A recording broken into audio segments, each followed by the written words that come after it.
Baik, saudara, kita akan melihat beberapa keuntungan kalau kita ini hidup dalam takut akan Tuhan. Dan kita tahu bahwa hidup takut akan Tuhan itu perintah. Ya, kita lihat dalam Ulangan 10 sebentar.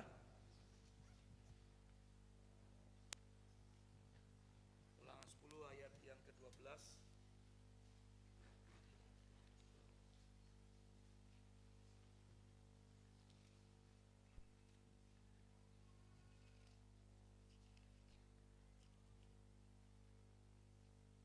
Ya, kita langsung saja. Maka sekarang orang Israel, apakah yang akan diminta daripadamu oleh Tuhan Allahmu selain dari takut akan Tuhan Allahmu, hidup menurut segala jalan yang ditunjukkannya, mengasihi Dia, beribadah kepada Tuhan Allahmu dengan segenap hatimu dan dengan segenap jiwamu. Setelah inilah yang diinginkan Tuhan.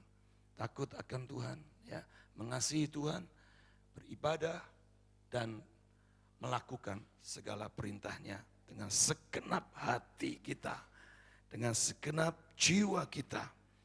Nah, setelah biarlah ini yang menjadi satu destiny kita. Kita diciptakan adalah untuk supaya menjadi penyembah dan pemuji Tuhan. Amin.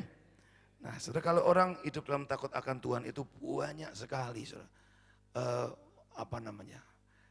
Keuntungannya. Tuhan konsekuen, ya. Kalau kita menjadi orang yang hidup dalam takut akan Tuhan, kita akan menerima banyak hal yang merupakan keberuntungan kita. Mari kita akan lihat dari Amsal 1 ayat yang ke-7.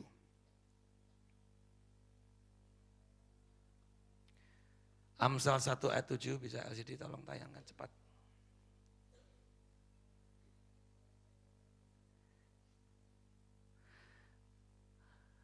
Takut akan Tuhan adalah permulaan pengetahuan. Jadi, saudara, segala sesuatu hikmat ataupun semua saja kehidupan, ya, kita ini harus dimulai dengan takut akan Tuhan. Bukan dari yang lain-lain, ya. Bukan karena penderitaan kita atau kesenangan kita, sukacita kita, bukan, tapi karena takut akan Tuhan itulah permulaan daripada pengetahuan. Kita lihat, ya, jadi di situ ada pengetahuan. Makanya saya tidak heran, saudara, yang ikut gerbang bagi pasti pinter-pinter. Pasti, saudara. Karena kau memulainya dengan dekat dengan Tuhan, dengan hati yang menghormati Dia. Pasti, saudara, itu terimpartasi, kepandaian Tuhan terimpartasi kepada kita. Katakan amin. Hikmat surgawi terimpartasi, saudara. Ya, makanya saudara kalau mau jadi orang pinter, ya, nggak usah minum obat-obat cerebrofit lah atau apa sajalah, obat pengencer otak katanya supaya pinter. Ya, saudara minum itu sebentar, nanti kalau udah tidak minum lagi, ngerti, saudara? Jadi on balik on lagi, saudara. Tapi kalau saudara dekat dengan hadirat Tuhan, semakin tua semakin pinter. Saudara yang tua-tua tidak mungkin pikun dalam nama Yesus. Amin. Saudara semakin cerdas, punya hikmat yang luar biasa. Semakin tua, semakin, waduh, saudara, pengetahuannya, hikmatnya, kebijaksanaannya luar biasa. Ya, itu yang Tuhan sediakan buat setiap kita, saudara. Lalu yang berikutnya, di dalam Amsal 14 ayat 26. Dikatakan ada ketenteraman yang besar dan perlindungan. Amsal 14, 26. Dalam takut akan Tuhan ada apa? Ketenteraman. Ketenteraman itu apa? Damai sejahtera, ya. Ketenteraman itu ketenangan, ngadepi persoalan tetap tenang, enggak gelisah, enggak takut, enggak cemas, enggak bingungi, banyai, sudah, ya. Tenang, karena kita takut, kita tahu takut itu artinya kita tahu posisi kita. Kita tidak pernah sendirian, Tuhan menyertai kita. Kalau Tuhan di pihak kita, siapa lawan kita? Tidak ada, kita tenang, sudah, tenang. Ngadepi itu tenang. Ada persoalan tenang, bahkan ketenangan yang besar. Saudara tetap bisa senyum, saudara tetap bisa ketawa, saudara tetap bisa bersuka cita, bahkan menari di atas semua persoalan saudara. Amin. Dan dikatakan ada perlindungan bagi anak-anaknya. Kita orang tua sering cemas, ya, kasih nasihat ini, nasihat itu, tapi anak kita malah nggak mau dengerin kita. Maksudnya baik nasihat-nasihatnya supaya anak-anak kita terjaga dengan baik dalam pergaulan, dalam kehidupan mereka. Tapi seringkali kita menemukan kalau kita semakin banyak ngomong, ya rewetin terus malah jadinya nggak baik. Takutlah kan Tuhan. Nanti perlindungan buat anak-anakmu pasti Tuhan lakukan. Yang percaya katakan amin. Percaya tepuk tangan yang luar biasa buat Tuhan. Ada perlindungan, ada protection saudara. Ya. Protection itu ada juga jaminan, ya, jaminan juga. Ya. Oke, yang berikutnya adalah kita lihat Amsal 14 ayat 27. Ya. Takut akan Tuhan adalah sumber kehidupan. Katakan ke saya, sumber kehidupan. Ya, sehingga orang terhindar dari jerat maut. Ya, setelah tiap hari itu ada saja jerat, ya. Jebakan-jebakan yang kita nggak tahu. Namanya juga jerat itu kita nggak tahu. Makanya saudara jangan jadi orang yang sok tahu. Oh, ngerti aku pengalaman dulu begini-begini, besok mestian begini. Nggak bisa.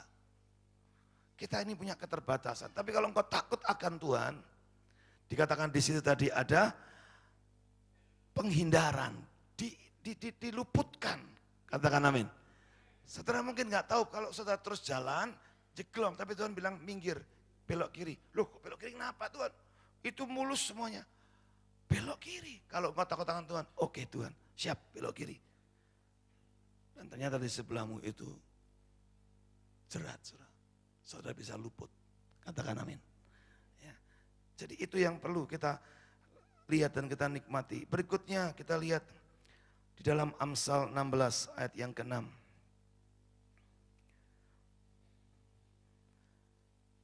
Dikatakan bahwa dengan takut akan Tuhan kita akan menjauhi kejahatan. Saudara, orang mau jahat itu tidak bisa dikonselingi, dikasih nasihat-nasihat yang mungkin ya sedikit membantu, saudara. Tapi kalau kita mau belajar bagaimana kita meninggalkan kejahatan kita, saudara, kita mesti harus belajar untuk takut sama Tuhan, hormati Tuhan. Ya, gampang bertobat. Orang kalau sudah nggak takut sama Tuhan, nggak takut sama Tuhan, itu susah bertobat, saudara. Merasa benar terus. Ya. Tapi kalau kita takut kepada Tuhan, kita akan gampang menjauhi kejahatan. Oh ini salah ya. Oke deh, aku mau berubah. Cepat. Ya. Terus lihat lagi Pak, Amsal 22 ayat 4. Nanti kita akan menikmati pada saat kita baca sama-sama kitab Amsal. Ya. Wah, setiap kali saudara baca kitab Amsal, kepandaian kita ini bertambah. Luar biasa. Makanya saudara sebetulnya perlu baca di rumah juga Amsal. Urut ya, urut jangan melompat-lompat saudara. Ya. Di khotbah ini harus ya lompat-lompat saudara, kita cari ayat-ayat yang takut akan Tuhan. Apa dikatakan takut akan Tuhan? Kekayaan, kehormatan dan ganjaran kerendahan hati dan takut akan Tuhan. Sapa sing gelem pingin sugih, angkat tangan. Siap. Ya, ya. Tapi itu janji Tuhan. Tapi asal engkau rendah hati dan takut akan Tuhan, kekayaan itu datang sendiri, saudara. Tidak usah dikejar-kejar. Amin. Kehormatan. Saudara jangan cuma punya kekayaan toh. Kekayaan tapi nggak dihormati orang, waduh itu nggak enak. Ya, saya kenal beberapa waktu lalu pimpinan bank, waduh saudara orangnya sugih wong Solo. Tapi di belakang dikutuki terus sama pegawainya. Kapan ibu ini ketabrak mobil? Loh, anak gua lah, minta ampun. Wes pokoknya hidupnya itu omongan juga enggak enak. Disepatani, tahu disepatani ya? Dikutukin. Kapan ketabrak sepur gitu loh. Kapan naik mau pesawat terbang ceblok gitu sudah. Itu omongannya karyawannya begitu sudah. Ya, dihormati dan juga ada kehidupan. 3 hal ini harus jadi satu paket. Katakan amin. Jangan mau kaya tanpa kehormatan dan kehidupan. Katakan amin. Jangan mau hidup juga tanpa kekayaan dan kehormatan. Jangan mau juga dihormati tanpa kekayaan dan tanpa kehidupan. Semuanya komplit. Katakan amin. Ya, berikutnya lagi Amsal 31 ayat 30. Yang terakhir saya. Menjadi teladan bagi banyak orang. Kemolekan adalah bohong. Ini buat yang wanita maaf. seringkali jutaan ini. Alah, buat lahan yang sempit ini, saudara. Tapi investasi yang mahal banget di situ. Ya. Kemolekan adalah bohong dan kecantikan adalah sia-sia. Tetapi istri yang takut akan Tuhan dipuji-puji. Kalau ada suami datang, puji kamu, wah hebat, wah cantik kamu, luar biasa. Tapi jangan istri orang ya.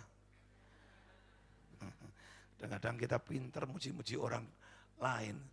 Ya, di dalam rumah kita susah muji-muji keluarga kita sendiri. Sekarang dibalik, ayo ya. Tapi tentu pujian itu juga harus dengan tulus. Ya. Dan memang ada sesuatu, jangan mengada-ngada, saudara. Ya. Ibu Sian saya saksikannya sedikit ya. Ya. Soal itu loh, engkau dipuji itu loh. Dikau dipuji oleh sang suami. Karena dia ceritanya wah di mana-mana. Wah aku tuh dulu suaminya memang baik, sudah baik. Suaminya baik. Dengar pengajaran pujilah istrimu.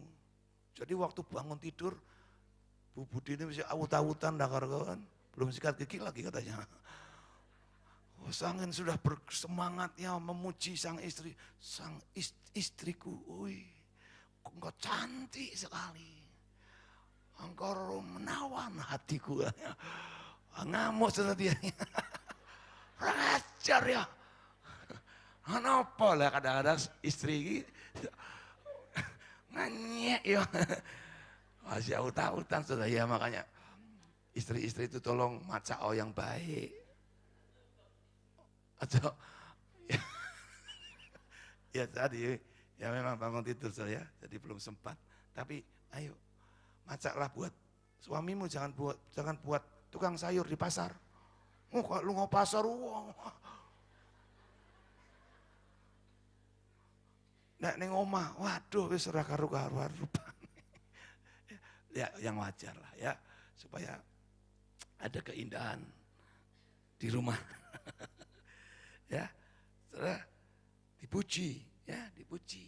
Itu artinya wah diakui keistimewaannya, menjadi satu teladan. Yuk, ya, jadilah orang yang takut akan Tuhan, hormati Tuhan, beribadahlah dengan segenap hatimu. Ya, jadilah orang yang suka melakukan firman Tuhan. Kita belajar, kita bukan orang yang sudah pintar melakukan firman Tuhan. Kadang-kadang salah, kadang-kadang kita masih belum mengerti. Ya belajar, makanya sikap belajar itu harus ada sampai kapanpun juga. Katakan amin. Ya, sampai saudara mau meninggal pun saudara tetap belajar. Tuhan, aku mau mengerti. Ya, bagaimana menghadapi kematian ini. Ya, saudara perlu belajar. Karena ya, saudara kadang-kadang kita enggak pernah mau belajar, tiba-tiba di hadapan persoalan. Waduh, kacau saudara. Betul ya? Nggak tahu belajar, tiba-tiba ulangan yuk sekarang. Buka.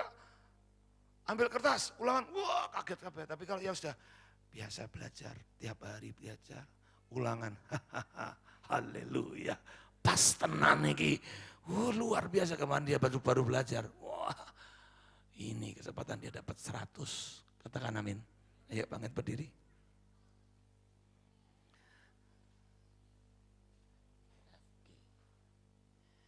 Oke, yuk ya. Gerbang pagi ini mujizat saya renung-renungkan, kok iso ya Tuhan ya. Dan setiap kali saya cerita dengan beberapa teman juga, kok iso ya. Luar biasa loh. Saya ini teman saya di Madiun saya bilang begini, kok iso ya. Aku iki loh ngajak doa jemaat. Tak teleponin, tak SMS-i. Jam 5 iso loh. Sing teko wong loro. Saya bilang gini saudara, kalau kita bisa menikmati tiap pagi seperti ini, mujizat, betul. Betul mujizat terjadi. Saudara nggak usah cari-cari mujizat. Ya, tapi mujizat ada di tengah-tengah kita. Amin.